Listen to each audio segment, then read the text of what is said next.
a todos, com a paz do Senhor. Com muito temor eu estou aqui hoje, pela misericórdia do Senhor na minha vida.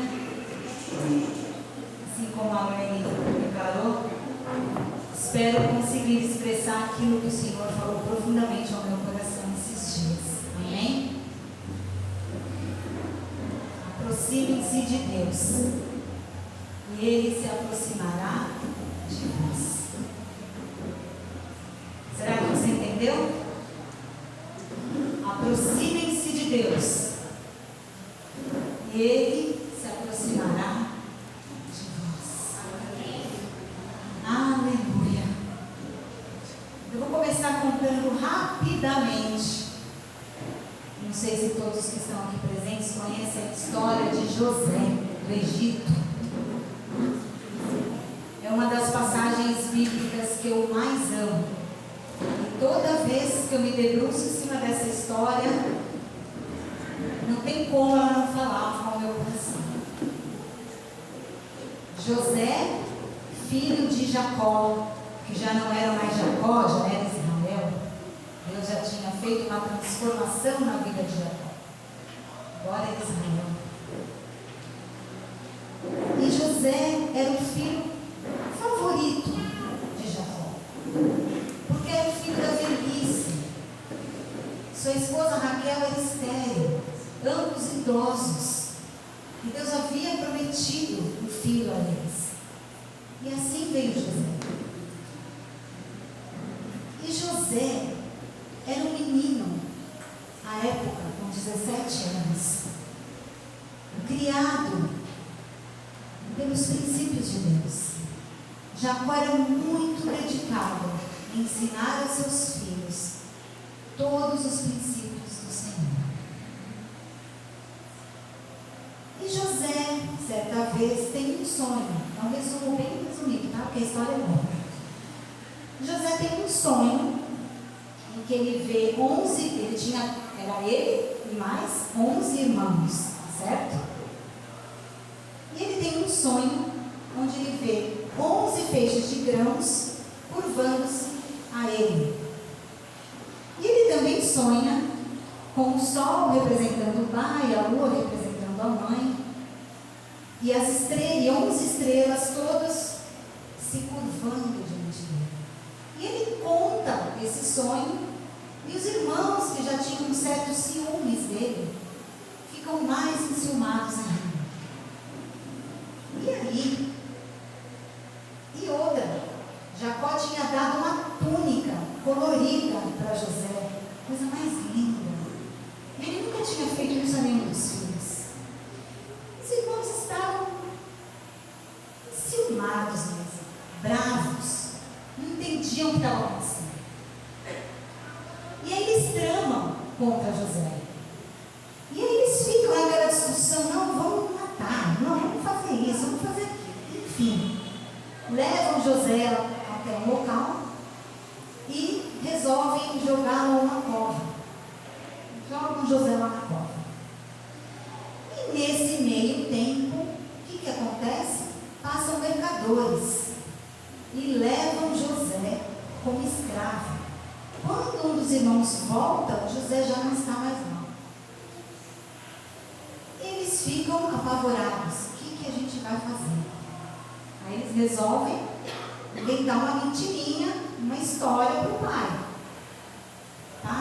Aí eles matam o cabrito, sujam a túnica de José de sangue, chegam para o pai e falam: pai, aconteceu uma coisa terrível. Uma fera atacou José e morreu. Imagina.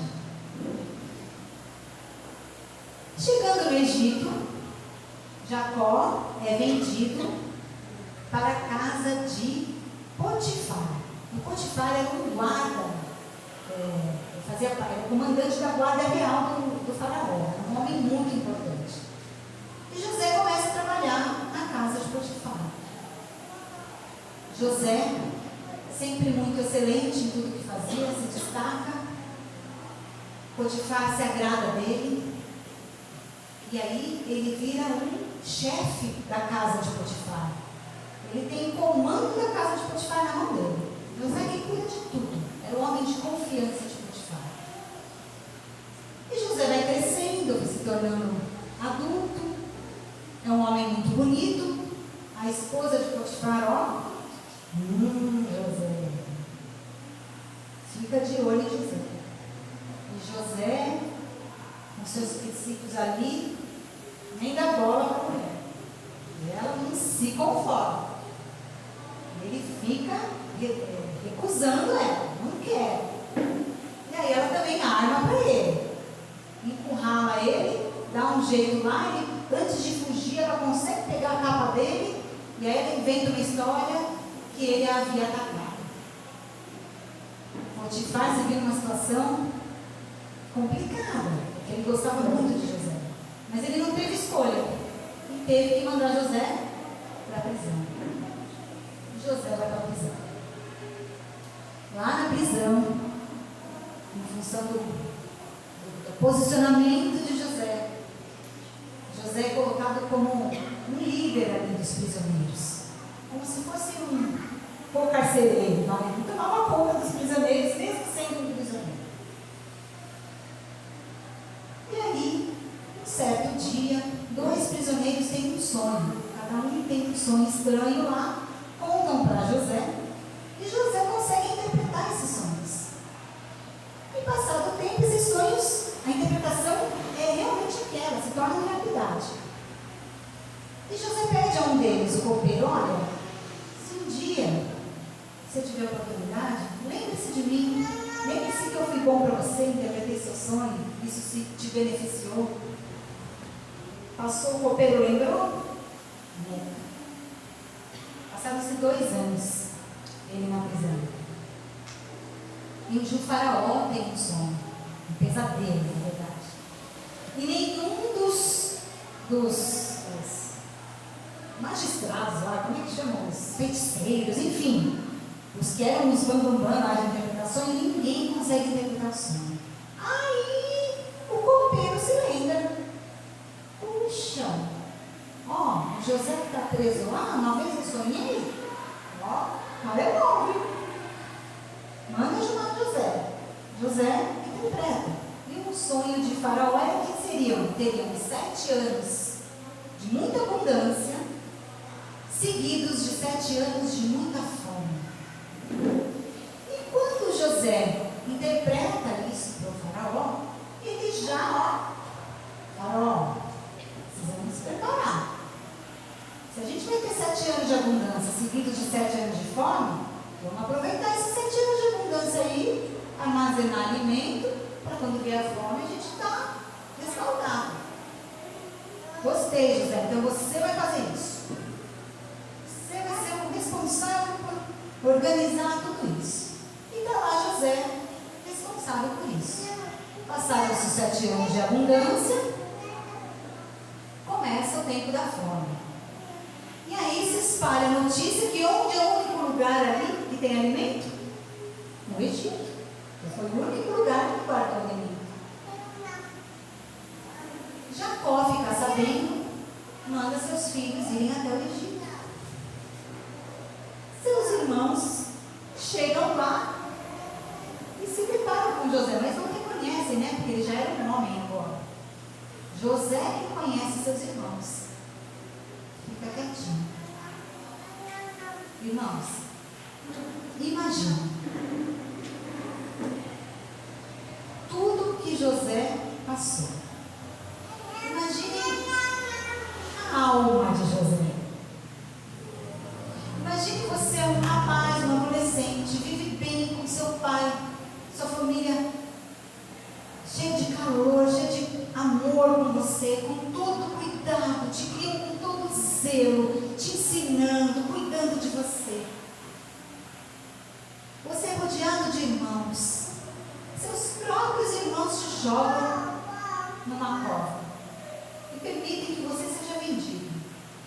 Imagina o tempo que ele ficou jogado na cova. O que ele passou na cabeça dele? Você acha que ele não sentiu medo? Raiva dos irmãos? Angústia? pelos mercadores. Será que ele não ficou pensando, puxa,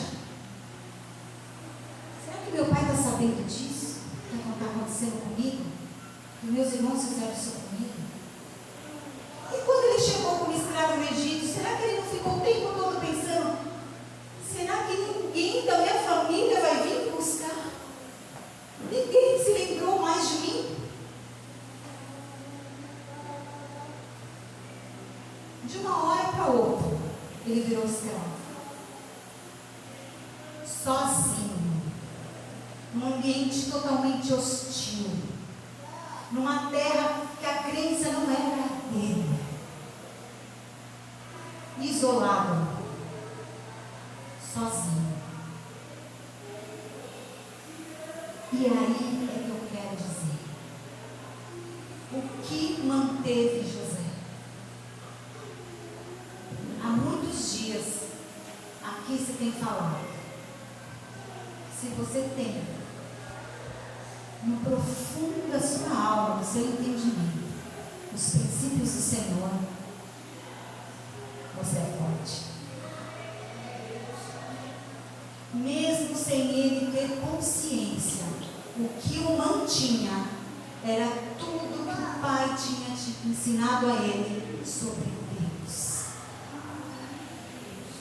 Jacó apresentou Deus para o seu filho. José sabia quem era Deus. Talvez ele não havia se atentado a isso, mas o que o mantinha firme e irrepreensível era isso. Estava ali, calcado, tatuado no peito, como dizem, sabe? Dentro do coração. Amém? Abra comigo lá em Gênesis.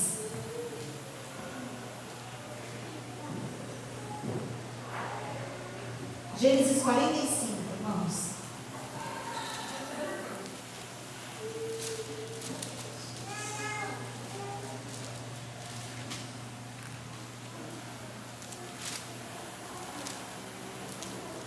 Nós vamos ler do 1 ao 15. Um pouquinho longo, mas é bom. Todos acharam? Diz assim: então José não se podia conter diante de todos os que estavam com ele e clamou: fazei sair daqui a todo homem. E ninguém ficou com ele quando José se deu a conhecer a seus irmãos. Depois de um tempo que os irmãos foram ao Egito, José os reconheceu, mas ele quis meio que testar os irmãos. Ele estava ainda naquela coisa, puxa, estou com raiva, tenho mágoa, mas no fundo Deus me trouxe até aqui, Deus foi fiel comigo. Sabe quando a gente está naqueles dilemas na nossa vida e a gente, o que eu faço? Enfim, ele testou os irmãos. E aí os irmãos chegaram, ele acusou os irmãos que vocês são espiões. Prendeu todo mundo, prendeu todos os irmãos. Aí depois ele resolveu soltar os irmãos, mas ficou com um. E falou: ó, só vou soltar esse um quando vocês me trouxerem o irmão mais novo, que era Benjamim, porque ele amava muito. Os irmãos voltam lá para Jacó e falam: ó, o cara está exigindo que a gente leve Benjamim, senão não vai soltar. E assim foi. Então quando eles voltam com Benjamim, é esse momento aqui que a gente vai ler. E José chamou todos lá para jantar com ele, comer com ele. E José não podia se conter. Imagina o turbilhão de emoção que estava no coração de José naquele momento. Vou me revelar aos meus irmãos agora. Difícil, hein? Se coloquem na situação de José. E aí, versículo 2: ele levantou a sua voz com choro, de maneira que os egípcios o ouviam e a casa de Faraó o ouvia. E disse José a seus irmãos: eu sou José. Vive ainda meu pai?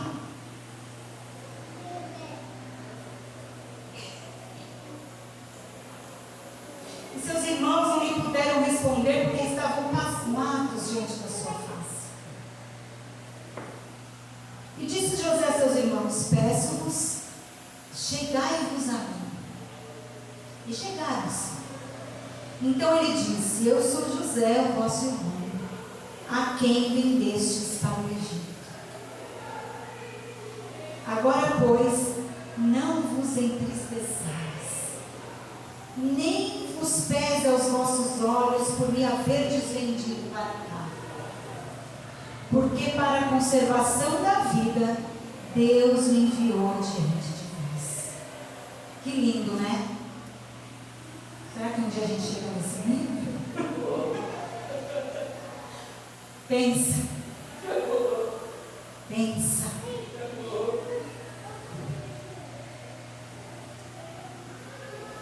Você foi totalmente desprezado por esses irmãos. Injustiçado. Novinho, 17 anos. Sabe? CPF RG, como a gente fala hoje. Sabe? Imagina. Mas com o passar do tempo, José foi entendendo o propósito de Deus. É na dor, irmãos. É no desafio. Você já perdeu alguma coisa na tua vida? Já te tiraram? Te roubaram? Você já se sentiu como se jogado numa cova? Sozinho? O que te manteve? Se você pensa que foi sua força no fundo, estou te falando agora. Não é a nossa força, não é nosso intelecto, nossa esperteza. Porque há um Deus que, se a gente se aproxima dele, ele se aproxima da gente. Porque há um Deus cuidando da gente. Eu fico imaginando, aí é a minha imaginação, porque a Bíblia não fala. Eu fico imaginando José, cada passo que ele deu nessa trajetória. Quantas e quantas vezes ele deve ter questionado e clamado a Deus. E com certeza, irmãos, Deus falou com ele. Nós temos buscado o Senhor. Deus falou comigo.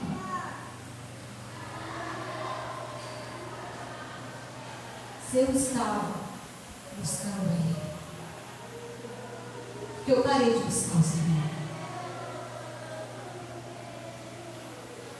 Cada um sabe, na sua intimidade, né?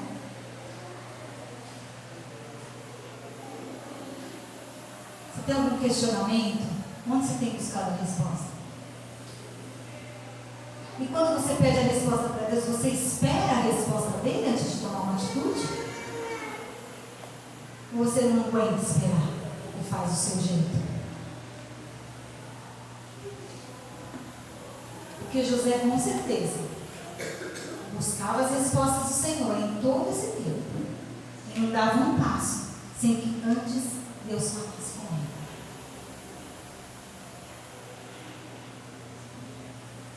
A gente, na nossa vida cristã, a gente acaba, depois de um tempo, banalizando. Irmãos, é muito sério, mas a gente banaliza a voz do Senhor falando com a gente. Ele fala, Ele vê, Ele sabe o que você está passando. Fala com Ele. Se desarma, tira a resistência do seu coração, se derrama,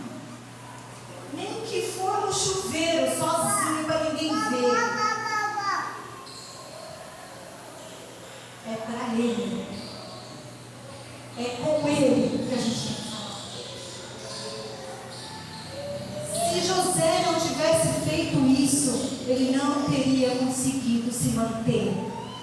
Porque ele estava sozinho numa terra em que só ele cria em Deus. Ele não tinha ninguém nem para compartilhar. Igual aqui a gente tem. Olha que maravilha, a gente tem aqui. A gente pode se encontrar e falar: que delícia, essa semana Deus falou comigo. E a outra pessoa vai entender o que você está falando, porque ela também sabe que Deus falou com ela.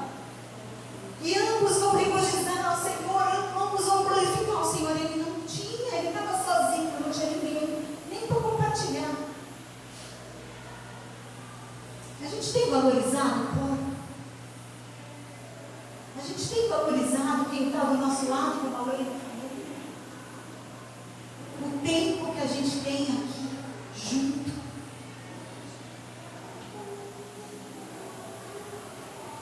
Veio o tempo de pandemia que nos afastou. E você pode ter certeza que não só nos afastou dos irmãos, mas nos afastou de Deus também. Não é verdade? Esfriou, né?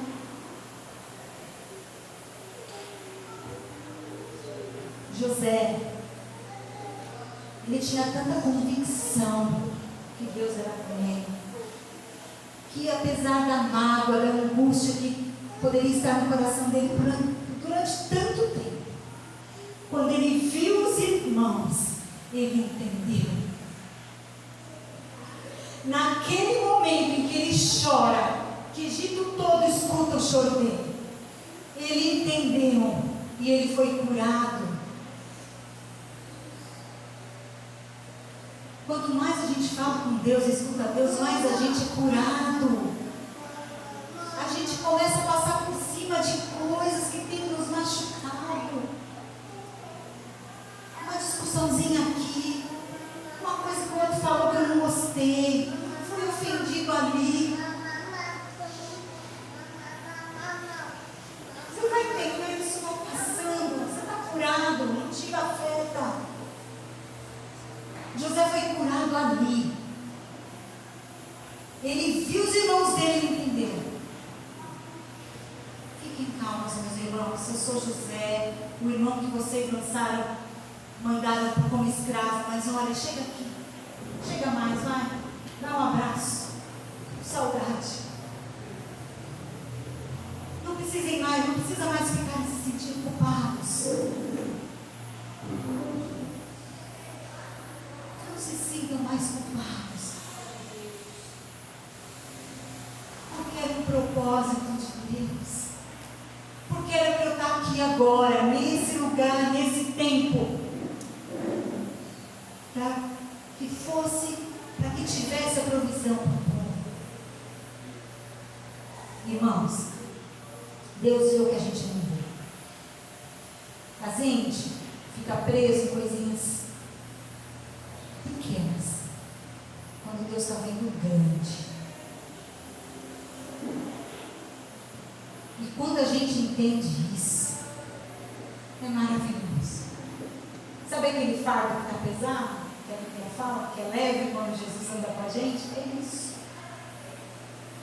Imagine o fardo que José tirou dos irmãos nesse momento. Aqui não houve cura só para José.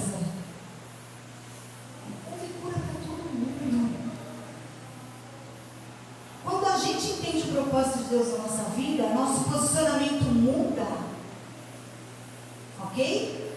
Nossas atitudes mudam e toda a nossa casa muda. Quando a gente está machucado, quem ama a gente também está machucado, mas quando a gente está curado, oh Senhor, que maravilha!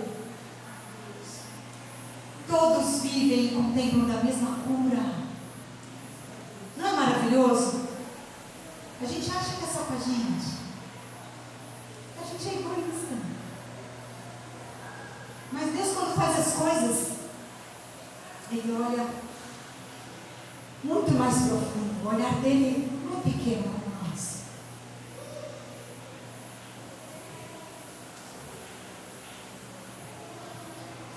José, ele demonstrou uma característica que se fala muito hoje, que é a resiliência. É uma palavra muito bonita que, eu não sei vocês, mas eu escuto muito, né? Virou uma coisa bonita de se falar. Ai, é resiliência. E às vezes a pessoa fala achando que resiliência é você estar passando por um problema e você está ali aceitando aquele problema, cabeça baixa, aceitando. Não é isso, tá? Resiliência é uma característica que os corpos têm. Quando sofrem uma deformação ou um choque, eles conseguem voltar à sua forma original. Isso é resiliência.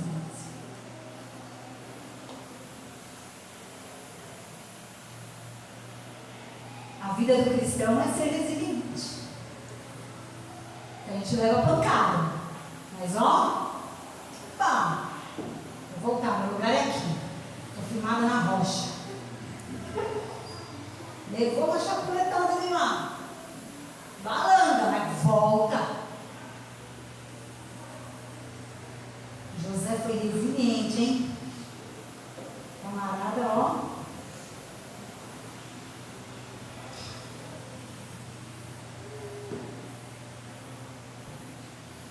Porque eu já tinha falado com José, ele tinha isso muito forte no seu coração. Eu tenho orado, irmãos, esses dias por aqueles que ainda não tiveram uma experiência íntima e pessoal com o Senhor. Sabe? Porque Deus quer falar algo com você. Só com você. A experiência que eu tenho sou eu e Deus. A experiência que a Juliana tem com Deus é ela e Deus. Mas quando a gente tem essa experiência de ouvir Deus falando com a gente, tudo muda. É um divisor de águas. E às vezes a gente está tanto tempo na igreja, mas às vezes a gente ainda não teve esse encontro íntimo, pessoal com Deus. De ouvir Ele falar ali, ó, só com a gente, no fundo do nosso coração.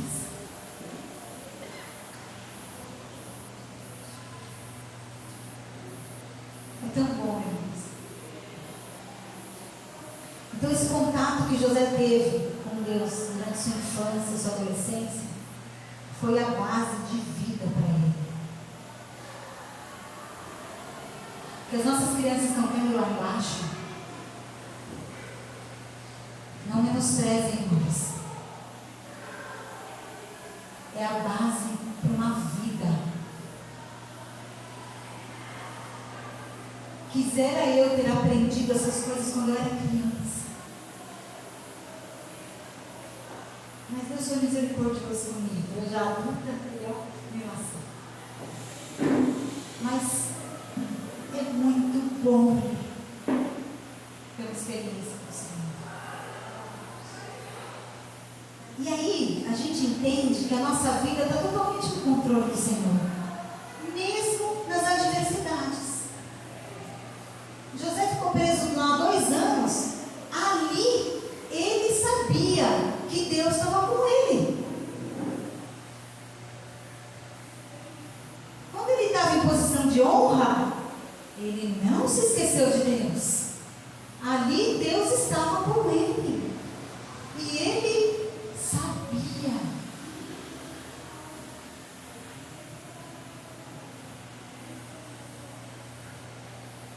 E saber que a gente faz parte, pertence a um propósito do Senhor, faz com que isso direcione as nossas intenções, as nossas atitudes. Tudo muda.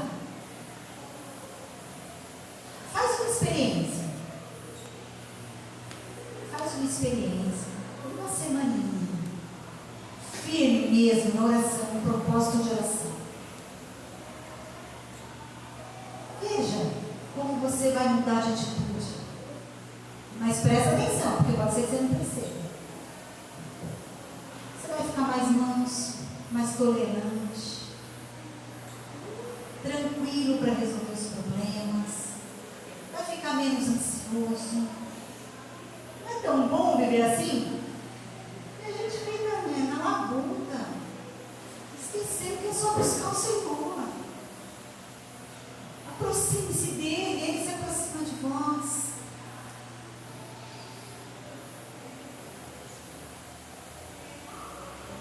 Porque é tempo da gente ouvir o Senhor. Sempre é tempo da gente ouvir o Senhor. Sempre Ele tem algo para nos dizer. Mesmo que por um momento a gente esteja deformado, porque levou um choque da vida, a gente volta ao nosso formato original que Deus nos formou. Amém?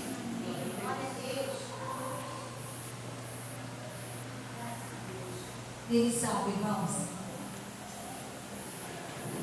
Eu quero convidar o louvor aqui. Nós vamos cantar uma canção.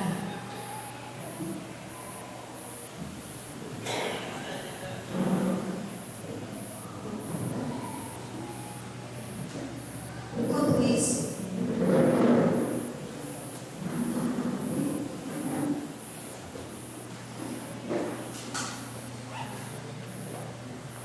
pense em José. Lembra de José? Se tinha algo que era mais valioso na vida de José durante todo esse tempo, era a presença do Senhor.